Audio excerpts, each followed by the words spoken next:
아멘. 오늘도 주께서 여러분과 함께 하시기를 기원합니다.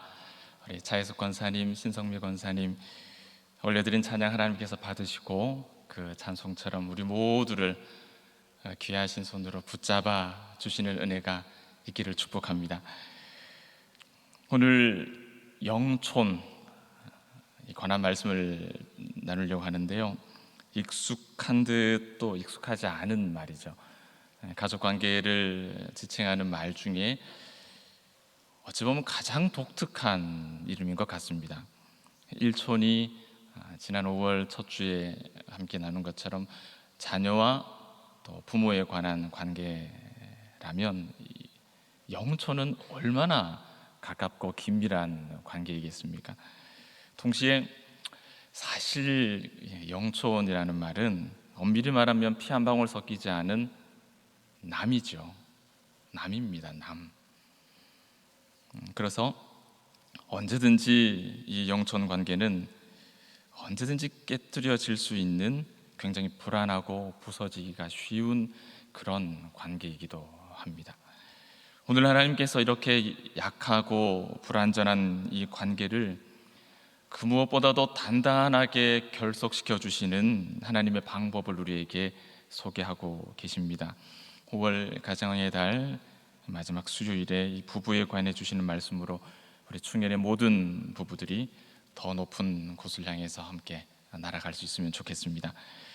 모든 시대마다 그 시대의 분위기를 이렇게 좌지우지하는 사회적인 관심거리들이 있습니다.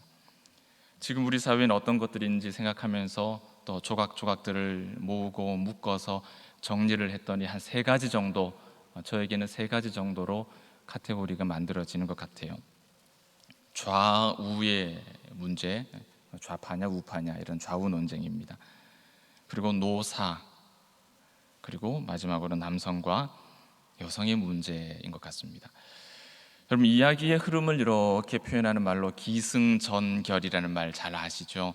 기승전, 결론은 이렇다, 이런 말인데, 사회에 있어서는 기승전 좌우 논쟁,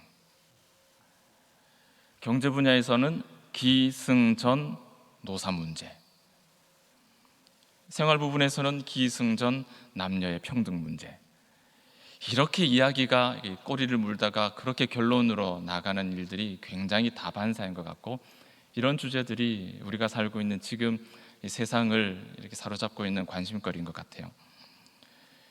신불신 간에 같은 역사를 가지고 또 같은 공간에서 우리가 함께 살고 있기 때문에 이 문제는 그리스도인들도 피해갈 수가 없습니다.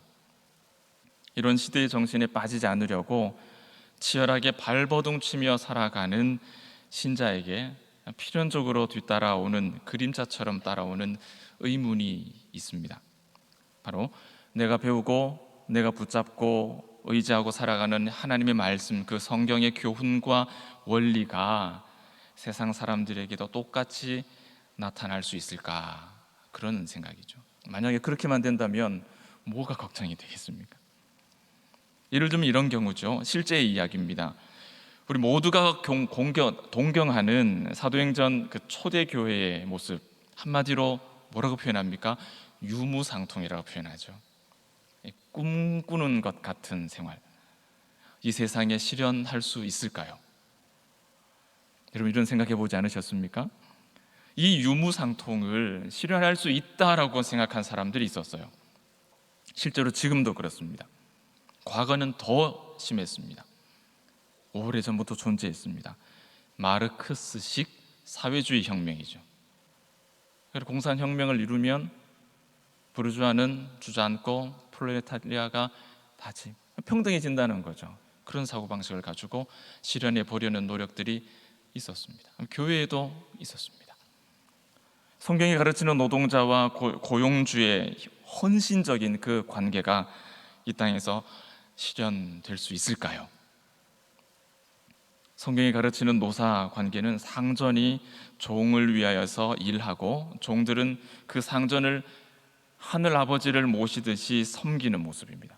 이런 노사 관계가 과연 이 땅에서, 불신자들의 세상에서 가능하겠습니까? 오늘 남편과 아내와 남편의 이야기를 묵상하면서 저는 이런 질문이 머릿속에 생기기 시작했어요. 그리고 또 이 질문이 사실 참 중요한 질문이구나, 그리고 우리에게 필요한 질문이구나라는 생각을 했습니다. 오늘 두 가지 주제로 나누어서 말씀을 살필 텐데, 첫 번째 주제는 지금까지 말씀드린 이 의문들이 올바른 예배 공동체 안에서만 이루어질 수 있는 일이다. 그것이 첫 번째 이야기고요. 두 번째 이야기는 이 예배 안에서 맺어진 이 부부라고 하는 우리들을 향해서 주시는 특별한 하나님의 명령, 그 내용을 살펴볼 이야기입니다. 오늘 내가 배우고 붙잡고 의지하고 살아가는 하나님의 말씀과 그 원리가 불신 세상에도 적용이 될까? 적용한다면 동일한 결과를, 그 열매를 우리가 볼 수 있을까? 한참을 고민해 봤습니다. 한참을 고민했어요. 사랑하는 여러분, 그것은 불가능한 것 같습니다.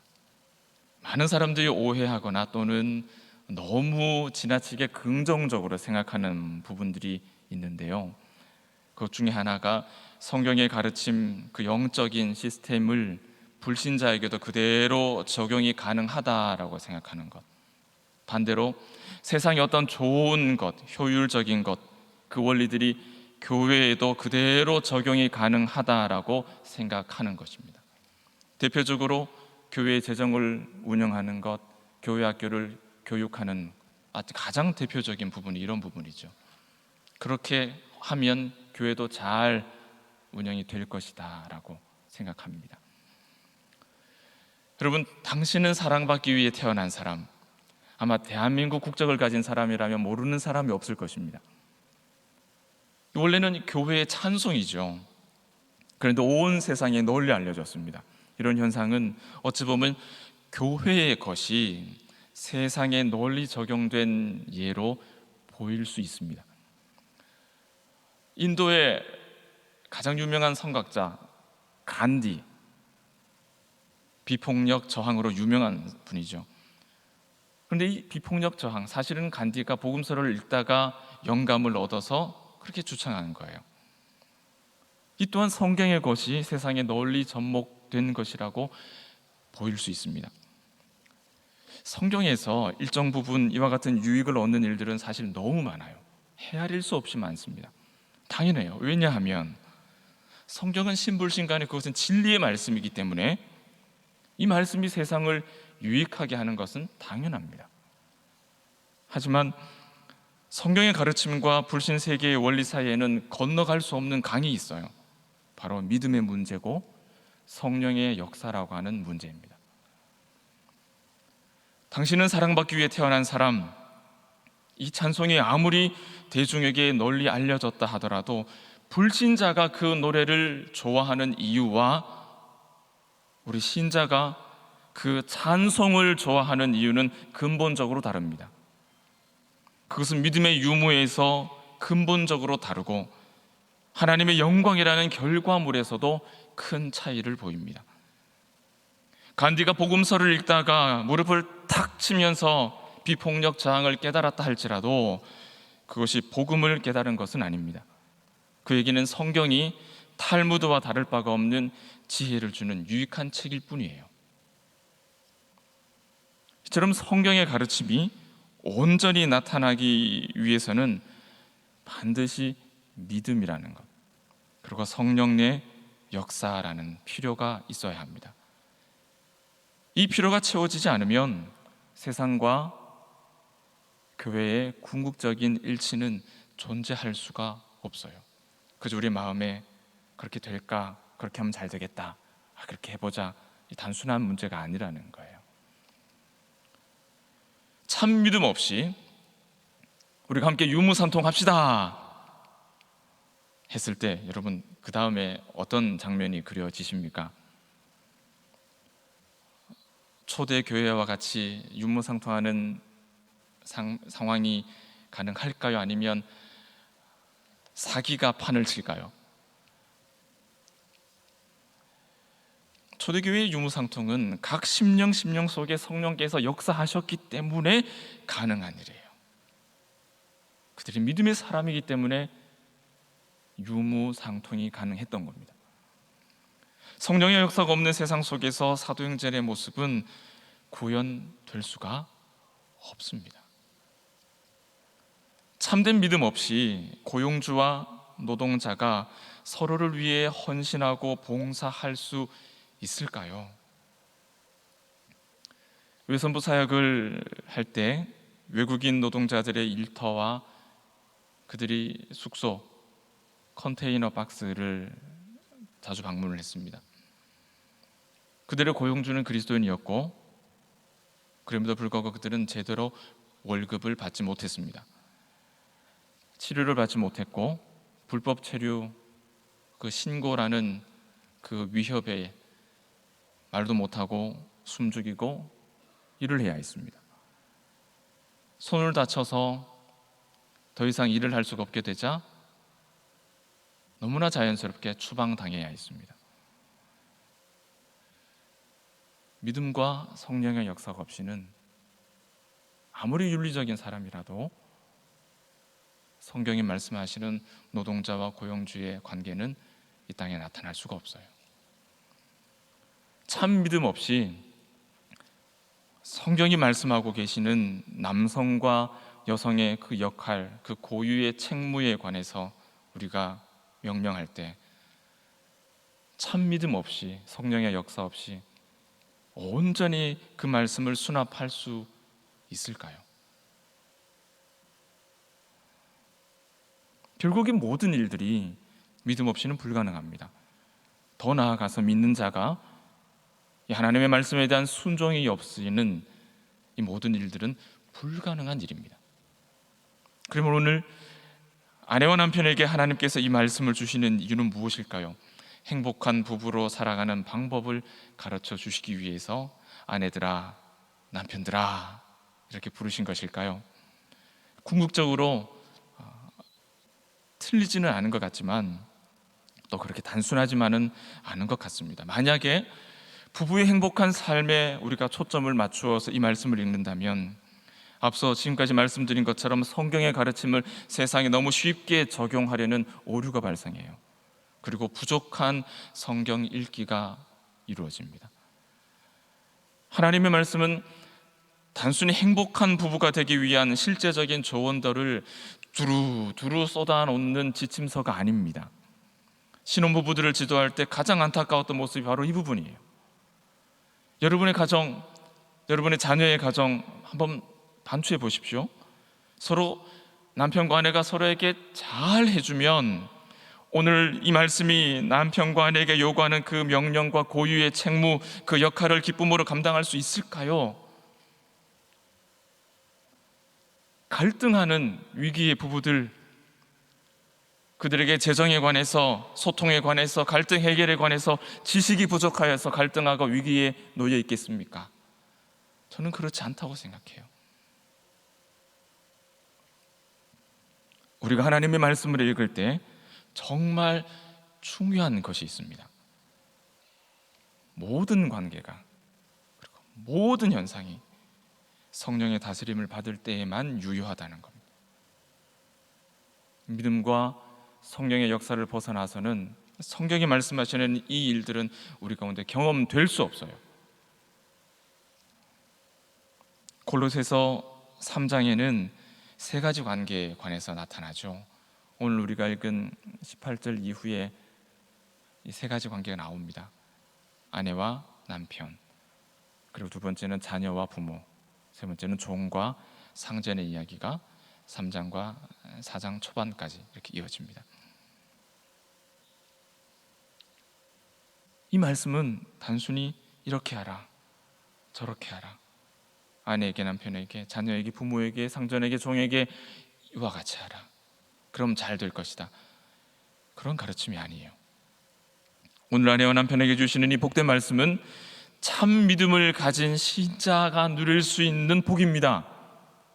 믿음을 가진 부부가 누릴 수 있는 복이에요. 이 말씀은 좋은 부부가 되는 비법이 아니라 하나님께서 기뻐하시는 신자의 관계를 우리에게 보여주시는 겁니다.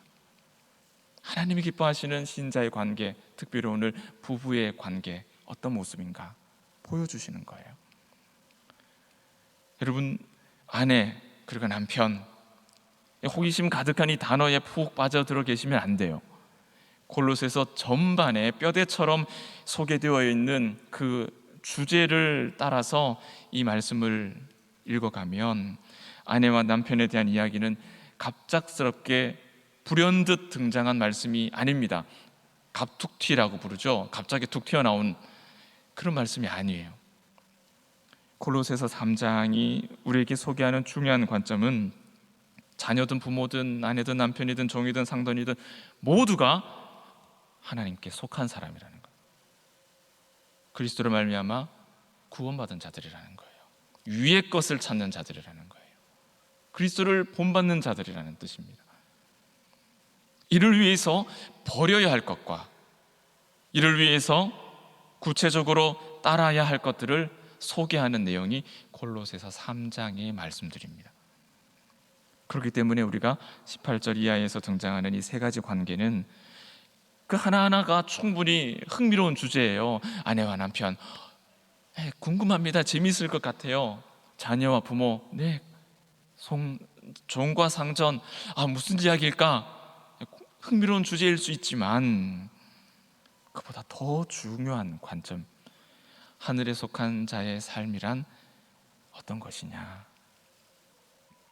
이런 관점에서 오늘 말씀은 거듭난 신자로서 아내와 남편, 다른 말로 하늘에 속한 자로서의 아내와 남편에 관한 이야기예요. 그저 부부로 맺어져서 어떻게 하면 더 잘 살 수 있냐, 그 이야기가 아니라는 거예요. 오늘 본문을 조금 더 폭넓게 읽어보면 이 사실이 잘 드러납니다. 18절에서 뜬금없이 갑작스럽게 아내와 남편 하나님께서 호출하시는 게 아닙니다. 3장 1절, 좀 더 줄이면 12절부터 다 읽으면 좋겠지만 좀 축약해서 오늘 16절부터 본문을 삼았습니다. 16절과 17절 한번 보실까요? 그리스도의 말씀이 너희 속에 풍성히 거하여 모든 지혜로 피차 가르치며 권면하고 시와 찬송과 신령한 노래를 부르며 감사하는 마음으로 하나님을 찬양하고 또 무엇을 하든지 말에나 이래나 다 주 예수 이름으로 하고 그를 힘입어 하나님 아버지께 감사하라. 누구에게 주시는 말씀일까요? 부부에게 주시는 말씀입니다. 자녀와 부모에게 주시는 말씀입니다. 종과 상전에게 주시는 말씀입니다. 이것이 아내와 남편에게 주어진 부부됨의 기초예요. 기초. 여러분, 성경은 아내와 남편들을 불러다가 그리스도의 말씀이 너희 속에 풍성하게 거하는 일, 지혜로 피차 가르치고 권면하는 일, 시와 찬송과 신령한 노래를 부르는 일, 하나님을 찬양하고 감사하는 일을 하라라고 명령합니다. 이 말씀을 다시 요약하면 하나님께서 기뻐하시는 온전한 부부관계는 신실한 교회 공동체 안에서 참된 예배라고 하는 그 영향력 아래에 머물러 있는 것, 거기서부터 시작되는 거예요. 그죠? 너랑 나랑 좋아서 부부가 되어서 함께 잘 살자, 그게 아니라는 거죠. 아니라는 거예요. 성경은 아내와 남편, 자녀와 부모, 종과 상전의 관계가 바르게 맺어지기 위해서는 먼저 하늘에 속한 자의 삶이 선행되어야 한다라고 우리에게 가르치십니다. 오늘 말씀이 아내와 남편에게 요구하는 일, 복종하라. 그러니까 하나만 봐도 쉬운 일이 아니죠. 쉽지 않습니다. 부부가 되었다고 다 이렇게 되는 것 아닙니다. 그렇다고 또 이것을 부부의 목표로 삼는 것도 아닙니다. 그렇게 하라고 가르치시는 것도 아니에요. 부부 각자가 하나님의 말씀 안에 풍성히 거하고 부부 각자가 하나님께 시와 찬송과 신령한 노래를 부르며 찬양을 올려드리는 것, 부부 각자가 말에나 일에나 주 예수 이름으로 하나님께 감사하는 자가 될 때, 그때 온전한 부부가 이루어진다라는 말씀입니다. 남편이 아내에게 아내가 남편에게 얼마나 헌신적으로 목숨을 바쳐서 잘해줄 수 있느냐, 그것이 가장 중요한 문제가 아니라는 말씀이에요. 그것을 어쩌면 불신자들이 더 잘하는 겁니다.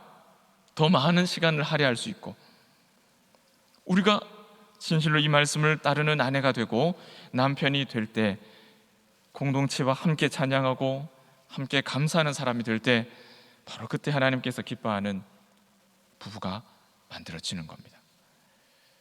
이것을 다른 말로 표현하면, 우리가 부부라고 말하기 전에 나는 교회에 참된 지체로 서 있는가? 우리가 부부라고 말하기 전에 아내와 남편 각자가 나는 공동체의 예배 안에 온전하게 소속되어 그 안에서 은혜를 누리는 신령한 자가 되어 있는가, 이 살펴야 됩니다. 이것이 선행되지 않고는 온전한 부부가 이루어질 수 없고, 18절 이하에 말씀하는 아내와 남편에게 각각 주시는 그 명령이 우리 가운데서 이루어질 수가 없어요. 여러분의 부부됨은 어떻습니까? 부부로 산다는 것, 세상 사람들이 하나같이 말하는 서로를 향한 사랑만으로 턱없이 부족한 것, 여러분 그렇지 않습니까? 영촌, 일촌보다 더 가까운 영촌이지만 사실 피 한 방울 섞이지 않은 남이에요. 그러니 자꾸 더 잘해야 된다는, 그것이 연결고리가 된다는, 그것이 끊어지면 큰일 나는 그런 강박에 우리가 사로잡혀 있지 않습니까? 과연 그것이 좋은 방법이라면, 그것이 옳은 방법이라면, 여러분 우리는 적어도 부부 관계에 있어서만큼은 하나님의 이름을 생각할 필요가 없어집니다. 하나님께서 우리 부부 관계에 아무런 역할을 하실 필요가 없기 때문이죠. 여러분의 부부는 어떻게 지내고 계십니까? 하나님이 기뻐하시는 부부로 산다는 것은 두 사람의 관계가 하나님의 주례로 시작되어서 날마다 하나님의 다스림 속에 있는 것입니다. 부부의 정체성이 개인의 관계로 맺어지는 것이 아니라 하나님의 몸된 공동체와 예배 안에서 단단히 결속되는 거예요. 그때 우리는 참 신자된 부부가 되는 거예요. 그리고 그때 우리는 이 말씀이 우리 부부 가운데서 이루어지는 거예요. 사랑하는 충년의 부부 여러분, 오늘 아내됨과 남편됨의 이 예배 안에서 우리가 서로가 고백되지 않으면, 우리가 집에 가서 서로에게 무언가를 아무리 잘해도 그것은 항상 부족한 것이 됩니다. 그리고 부족함을 오히려 이만하면 많이 했지 않았는가라고 주장하게 되니까 갈등이 생기죠. 서로 갈등이 생길 수밖에 없죠. 아내인 내 모습, 남편인 내 모습이 공동체와 예배 안에서 하나님 앞에 정당하지 않기 때문에 우리는 이 말씀에 기록된 아내와 남편의 삶을 살아갈 엄두를 내지 못하는 거예요. 그러므로 여러분 자신과 또 결혼한 여러분의 자녀들이 하나님이 기뻐하시는 부부로 살기를 원하신다면, 내가 교회의 지체로 바르게 서 있는지, 내가 먼저 신실한 예배자로 하나님 앞에 서 있는지, 이 사실을 먼저 확인하셔야 됩니다. 이 시간 얼마나 복된 시간입니까? 특히 주일 예배 얼마나 복된 시간입니까? 같은 시간 같은 곳에서 함께 앉아서 예배하면서 같은 말씀으로 그 영혼의 즐거운 복을 누리는 것, 같이 오시면 좀 같이 앉으세요. 그 뒤에서 이제 예배 마치고 인사드리다 보면 꼭 권사님 혼자 나오시면, 권사님 집사님 어디 계세요? 저기 1번 문으로 나오십니다. 아니 문 정해놓고 나오십니까? 어디? 같이 오시면 같이 좀 앉으시고 같이 좀 나오세요. 하실 수 있으면 손 좀 잡고 나오시고, 함께 한 교회에서 한 예배에서 한 말씀으로 같은 은혜를 누리는 것. 한번 곰곰이 생각해 보세요. 이 세상 살면서 부부가 그것보다 큰 복이 있습니까? 하나님의 말씀에 주시는 위로가 있을 때 함께 위로받는 것 얼마나 좋아요. 하나님의 말씀이 우리에게 따끔한 회초리를 들고 계실 때 함께 회개하는 것. 너나 회개해라, 나는 잘못한 거 없다 하지 마시고 함께 그 말씀 보고 함께 손잡고 함께 회개하고, 어려운 일이 있더라도 하나님께서 인도하시는 그 길 끝까지 함께 걸으며 함께 예배하고 말씀 듣고 기도하면서 인생을 경험하는 것, 여러분 거기에서 하나님 기뻐하시는 부부가 탄생하는 겁니다. 이것이 오래전 여러분이 기억에서 이미 사라져 버렸겠지만 여러분 결혼하실 때 목사님 앞에서 서약하셨던 내용 아닙니까? 결혼하면 석 달도 되지 않아서 결혼 서약 다 까먹더라고요. 무슨 서약을 했는지 다시 읽어주면 그런 일이 있었는가 하더라고요. 결혼 서약 막 기억하면 대부분의 문제, 99%의 부부간의 문제는 다 해결할 수 있습니다. 왜입니까? 내가 하나님 앞에서 영원히 이 남자를 사랑하고 이 여자를 사랑하고 슬픈 일이 있든 기쁜 일이 있든 가난하든 부하든 무슨 일이 있든 함께 하기로 서약하겠습니까? 아멘! 다 했거든요. 그걸 기억을 못하니 엉뚱한 일이 생기는 거죠. 여러분, 오늘 우리가 읽은 말씀을 통해서 하나님께 주신 메시지를 꼭 기억하셔야 됩니다. 참된 부부는 예배 공동체를 통해서 단단히 결속된다. 두 번째 주제, 본문의 부부에 관한 말씀 자체에 조금 더 주의를 기울여 볼게요. 18절과 19절 말씀이 우리에게 주시는 주제는 아내와 남편에 대한 각각의 한 가지 강조점들이 있어요. 아내들에게는 남편에게 복종하라, 남편들에게는 아내 사랑하기를 괴롭게 하지 말라, 아내를 사랑하고 괴롭히지 말라. 비슷한 말씀이 에베소서 5장에 24절과 25절에 있습니다. 전체적으로는 같은 이야기인데 에베소서에 비해서 골로새서에 기록된 말씀은 훨씬 더 간략합니다. 그리고 딱 한 가지의 강조점만 기록하고 있습니다. 먼저 아내에게 주신 명령은 복종이죠. 평소에 느끼는 어감이 좀 불편하실 수도 있지만 우리가 앞서 지금까지 살핀 것처럼 공동체와 예배 안에서 거하는 아내들에게 이 복종의 명령은 기쁨으로 감당할 수 있는 일이라 믿습니다. 성경에서 이 복종이라는 말은 우리 흔히 오해하는 것처럼 단순히 남편 말 철저하게 잘 들으라 그런 의미가 전부가 아니에요. 그 이상의 중요한 의미가 있습니다. 복종이라는 말은 질서 아래라는 뜻입니다. 그러면 이제까지 많은 사람들이 불편한 마음을 감추며 받아들여야 했던 그 복종의 의미, 남편 말 잘 듣는 것, 남편이 시키면 뭐든 하는 것, 그런 오해는 풀어지겠죠. 오늘 성경은 왜 아내에게 남편에게 복종하고 명령하시느냐, 이 말씀을 읽을 때 남편, 복종, 이 구조에 관심을 두기가 쉽지만 하나님은 다른 데 관심이 있으세요. 하나님은 남편 복종에 관심이 있는 것이 아니라 하나님 질서, 여기에 관심이 있으십니다. 남편이 시키는 사람이고 아내는 시키는 일들을 하는 사람이 아니에요. 아내는 왜 복종하느냐? 하나님의 말씀이기 때문에 복종하시는 거예요. 남편이 우월하기 때문이 아닙니다. 남편이 매사에 꼼꼼하기 때문에 실수가 없기 때문이 아니에요. 하나님께서 질서를 세우셨기 때문입니다. 하나님께서 세상을 다스리는 방편으로 둘 중 한 사람을 세우셨는데 남편을 머리로 삼으셨기 때문입니다. 그러므로 아내의 복종은 그 어떤 것보다 존귀한 신앙의 증거죠. 믿음이 있다는 증거입니다. 남편이 잘난 사람이건 못난 사람이건 객관적인 능력과 스펙이 아내가 남편을 압도하는 가정들이 있습니다. 그럼에도 불구하고 아내는 하나님의 말씀을 따르는 믿음의 사람이기 때문에 하나님이 세우신 질서, 머리된 남편 높이고 존중하며 사는 것입니다. 이런 충연의 아내들을 축복합니다. 똑같이 남편들에게도 한 가지 강조점이 주어집니다. 남편에게 주어진 강조점은 사랑하라죠. 에베소서에는 남편에게 어떤 사랑을 말씀하십니까? 그리스도께서 교회를 사랑한 것처럼 아내를 사랑하라.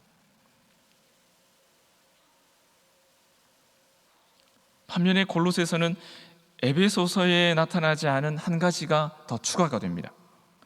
19절 뒷부분에서 이 사랑에 관해서 덧붙이기를 괴롭게 하지 말라. 남편 때문에 괴로운 아내들 많으시죠?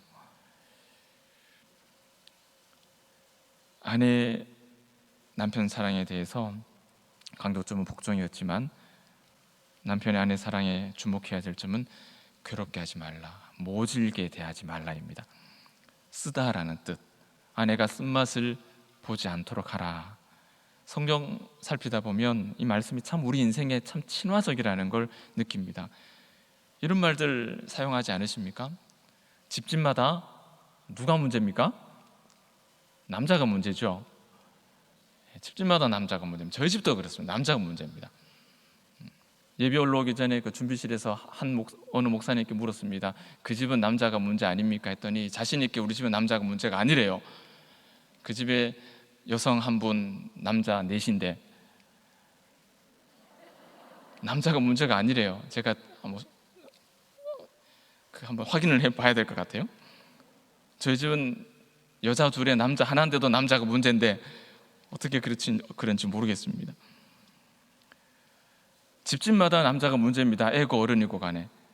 신약 성경에서 이 단어가 4번 사용이 되는데 골로새서에 1번, 계시록에 3번입니다. 그런데 계시록에 사용된 내용은 쑥이라는 것과 관련이 있더라고요. 쑥, 쓰죠. 쓴맛이죠. 고생, 힘듦 연상됩니다.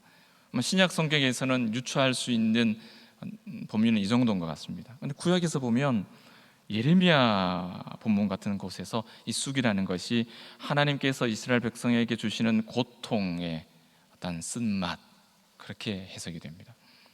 이런 본문들을 참고할 때 남편에게 주신 명령은 아내를 괴롭게 하는 쓴맛이 되지 말라는 의미 같아요. 우리 남편 자신에게, 제가 아내에게 쓴맛이 되지 말라라고 하나님께 주시는 말씀인 것 같아요. 칼빈 선생님은 아주 단순하게 명확하게 해석합니다. 아내를 괴롭히지 말라. 남편이 아내의 쓴 마음을 쓰리게 하는 것, 괴롭게 하는 것, 남편 자신으로 인해서 모진 인생을 살도록 하지 않는 것, 이런 일들 이야기하십니다. 남편들은 나름 지나온 삶의 여정 속에서 아내에게 자신이 쓴맛이 되었던 기억하고 싶지 않은 장면들을 떠올릴 수 있습니다. 남편을 그리스도께서 교회를 사랑하신 것처럼 아내를 사랑해야 하기 때문에 그 아내를 슬프게 하거나 자기 때문에 힘들게 하지 말아야 됩니다. 괴로운 인생을 살아가는 아내가 되지 않도록 잘 살펴야 합니다. 말씀을 맺습니다. 오늘 말씀은 부부에게 주시는 아주 간단한 메시지예요. 그러나 우리가 먼저 생각해야 할 부분이 몇 가지 있었습니다. 어떤 부부에게 주시는 말씀입니까? 하늘에 속한 구원받은 믿음의 사람에게 주시는 말씀이에요. 행복하게 살 수 있는 비결을 가르쳐 주시는 것입니까? 궁극적으로 그렇습니다. 그러나 그렇게 되기 위해 하나님은 먼저 우리 각자에게 하나님의 말씀에 풍성히 거하라, 찬송하라, 감사하라, 교회 공동체와 예배의 그 영향력 아래 살고 있는지를 먼저 확인하라 하셨습니다. 바른 신자로 살아가는 아내와 남편만이 이 말씀에 기록된 복음의 진수를 고스란히 이 땅 가운데 살며 드러낼 수 있기 때문이에요. 한 예배 안에서 서로 화평을 이루고 그 안에서 아내와 남편에게 주어진 고유의 역할과 책무를 다 하고, 남편 아이 아빠, 아내 아이 엄마 아니요, 그렇게 말고 신실한 믿음의 동지로 소중하게 여기면서 함께 걸어가는, 그 길을 찾아가는 그런 관계. 5월이 지나가기 전에 충현의 모든 부부들이 이렇게 한번 쉬어갈 수 있는 하나님의 선물이기를 축복합니다. 기도하겠습니다. 살아계신 하나님, 5월 가정의 달을 보내며 우리를 부부로 삼으신 하나님의 마음을 헤아리길 원합니다. 세상의 정신을 뒤쫓느라 분주한 부부가 되지 않고 먼저 하나님 앞에서 아내와 남편이기 전에 나는 어떤 신자인지, 빚값으로 사신 이 교회 공동체와 예배 안에서 나는 과연 온전한 신자로 서 있는지 살피며 구주 그리스도의 대속하신 은혜의 고백 안에 있을 때에만, 그때에만 이룰 수 있는 아내와 남편의 그 존귀한 책무 주의 질서 안에서 기쁨으로 감당하는 모든 부부 되게 하여 주옵소서. 예수님의 이름으로 기도하옵나이다. 아멘.